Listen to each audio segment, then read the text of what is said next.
کہتے ہیں کہ ایک درویش کو شوق پیدا ہوا کہ میں سفر پر جاتا ہوں، اور وہ ایک جگہ پہنچا، اس نے کسی پرانے سے گھر میں پناہ لی جو ویران تھا، اس میں کوئی نہیں رہتا تھا۔ اس درخت کے اندر اس اجڑے ہوئے گھر کے اندر ایک درخت تھا، اس درخت کے سائے تلے بیٹھ گیا۔ کوئی بنی نوع بشر وہاں نہیں تھا، کچھ بھی نہیں تھا۔ اس کے خیال میں کہ میں یہاں سانس لیتا ہوں، پھر میں سفر آگے شروع کرتا ہوں۔ غور و فکر کی بات ہو رہی ہے، ایک تو وہ علمی حوالے سے ہو رہی ہے، دوسری روحانی حوالے سے بھی ہو رہی ہے کہ ان سب واقعات میں صرف ہمارے سائنسی علوم پوشیدہ نہیں ہوتے، بلکہ اس میں ہمارے روحانی طور پر بھی علوم پوشیدہ ہوتے ہیں جو ہمارے رہنمائی کا سبب بنتے ہیں۔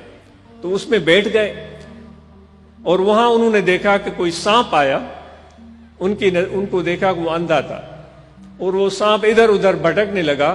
اتنے میں کوئی چڑیا آئی، اس چڑیا کے منہ میں کوئی چھوٹا سا کیڑا مکوڑا تھا، وہ اس سانپ کے قریب بیٹھی، سانپ نے اپنا منہ کھولا، اس کے منہ میں وہ کیڑا ڈالا اور وہ چلی گئی۔ پھر دوبارہ آئی، پھر کچھ اور کھانے کی چیز سانپ کے لیے لے کر آئی، پھر تیسری، پھر چوتھی۔ یہ درویش اس عمل کو بڑے غور سے دیکھتا رہا۔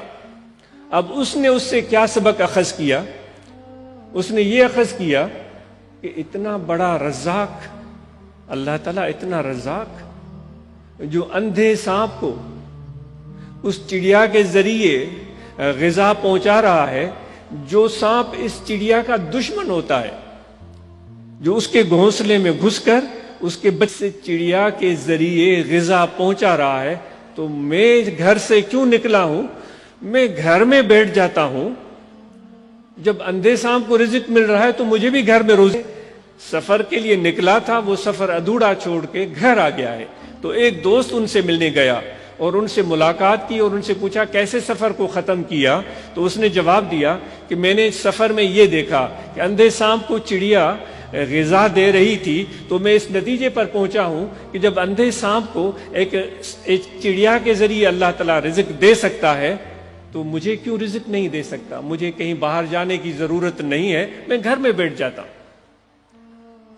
اب اس نے بھی اس واقعے سے ایک نتیجہ اخذ کیا، اس کا بھی ایک علم تھا، اس کا بھی ایک تجربہ تھا۔ جو شخص چل کر آیا وہ بھی درویش تھا، وہ بھی اللہ والا تھا۔